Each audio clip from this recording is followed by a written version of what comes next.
কোরআন এবং হাদিসের আলোকে সুদের 10টি ভয়াবহতার কথা যদি আপনি শুনেন, আপনার মধ্যে যদি ন্যূনতম ঈমান থাকে, আল্লাহর প্রতি বিশ্বাস থাকে, আল্লাহ রাসূল সাল্লাল্লাহু আলাইহি সাল্লামের ওহী, আল্লাহর কাছ থেকে আল্লাহর পক্ষ থেকে বর্ণনা করা ওহী সম্পর্কে যদি আপনার ন্যূনতম, তাহলে আপনি সুদের কারবারে কখনো জড়াবেন না। মুহতারাম হাজিরিন, সুদের সর্বপ্রথম যে ভয়াবহতার কথা বলতে চাই তা হলো, সুদের কারবারের সাথে যদি কেউ জড়িত হয়, আল্লাহ রাব্বুল আলামিন এর সঙ্গে যুদ্ধ ঘোষণার শামিল। আল্লাহ তাআলা তার সাথে যুদ্ধ ঘোষণা করেন এবং আল্লাহ বলেছেন ফাআযানু বিহারবিন মিনাল্লাহি ওয়া রাসূলিহি। আল্লাহ এবং তার রাসূলের সঙ্গে যারা সুদের কারবার করো, সুদি লোন নিয়েছো বা সুদে টাকা লাগাও, তারা আল্লাহ এবং তার রাসূলের সঙ্গে যুদ্ধের জন্য তোমরা ঘোষণা শুনে রাখো, প্রস্তুত হও। বাইরে কিসের আল্লাহ এবং তার রাসূলের সাথে যুদ্ধ? আল্লাহর সামান্য সৃষ্টি, একটু ঝড় আসছে, আপনাদের রাস্তাঘাট সব ধ্বংস হয়ে বরবাদ হয়ে ডুবে শেষ হয়ে গেছে, ঠিক না বেঠিক? একটু ঝড়, আল্লাহর সৃষ্টি, সামান্য সৃষ্টি, আর সেখানে আল্লাহ রাব্বুল আলামিন বলছেন তার পক্ষ থেকে যুদ্ধের জন্য ঘোষণার জন্য আমরা শুনে রাখি। সুদের যারা কারবার করবে, হয়তো শুরুতে টের পাবেন না বাবারা ভাইয়েরা, একটা সময় টের পেয়ে যাবেন। সুদখোরদেরকে দেখবেন অনেক চকচকা গাড়িতে চলে, অনেক ফকফকা জিন্দিগি, তারা লাইফ লিড করে, এই তো তাদের ভেতরকার ত্রাসের যে জিন্দিগি, এই সম্পর্কে যদি আপনার ধারণা থাকে, তাহলে তাদের বাহির না দেখে ভেতরটা বিবেচনা করতেন।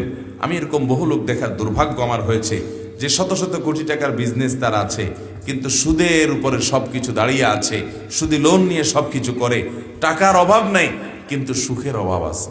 কিসের অভাব আছে? শান্তি নাই, ঘুমের ওষুধ খাওয়া ছাড়া ঘুম আসে না, ছটপট, অস্থির, পাগলের মতো।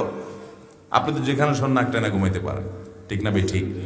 সুখ যে কি জিনিস ভাই, এটা আল্লাহ রাব্বুল আলামিন যাকে সুখ দিয়েছেন, অনেক সময় তিনি নিজে অনুভব করেন না যে সুখ কি জিনিস। যে সুখ পায় নাই সে দুঃখী মানুষটা জানে সুখ কাকে বলে। টাকা দিয়ে সুখ কেনা যায়?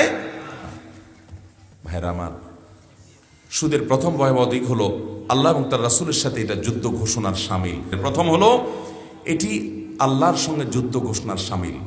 অন্য হারামের ব্যাপারে আল্লাহ তাআলা এত জঘন্য কথা বলেন নাই, মানে এত জঘন্য মানে বিষয়ের কথা উল্লেখ করে না যে সুদের ভয়াবহতা যত বেশি, যত জঘন্য, যেটা আল্লাহর সঙ্গে আল্লাহ রাসূলের সঙ্গে যুদ্ধের ঘোষণা দেওয়ার শামিল।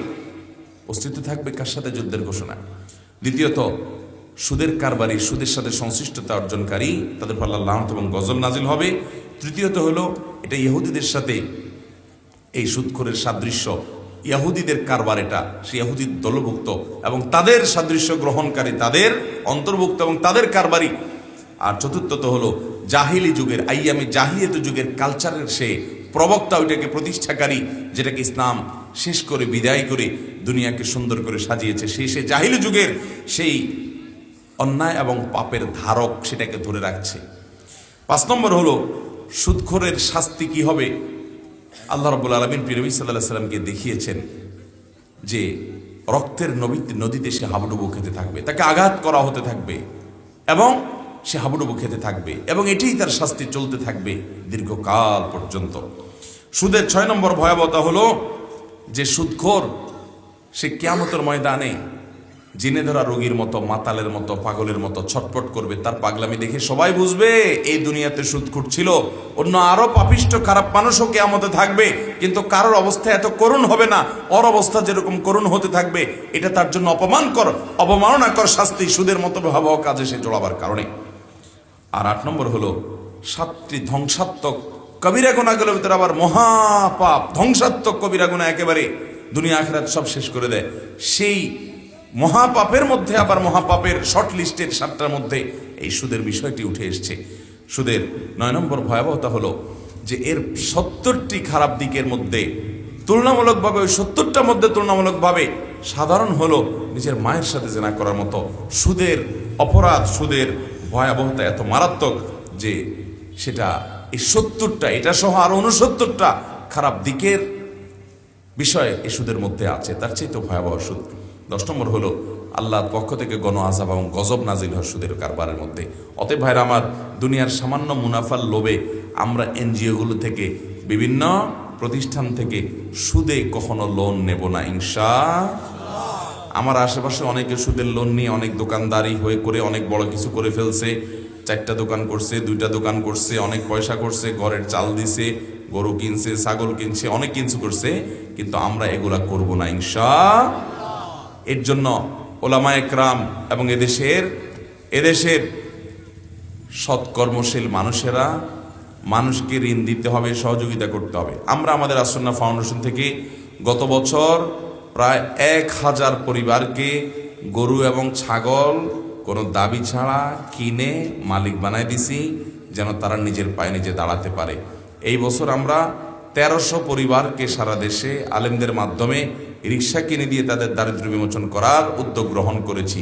সারা দেশের সমস্ত মসজিদ মাদ্রাসা থেকে, সব জায়গা থেকে ওলামায়ে কেরাম যেভাবে যদি এভাবে উদ্যোগী হন, তাহলে ইনশাআল্লাহ এনজিওদের এই ঋণের বোঝা নিয়ে দুনিয়া আখিরাত সব ধ্বংস করা এবং সুদের কারবারে জড়িত হওয়া থেকে আমাদের ভাইরা বেঁচে যাবে ইনশাআল্লাহ।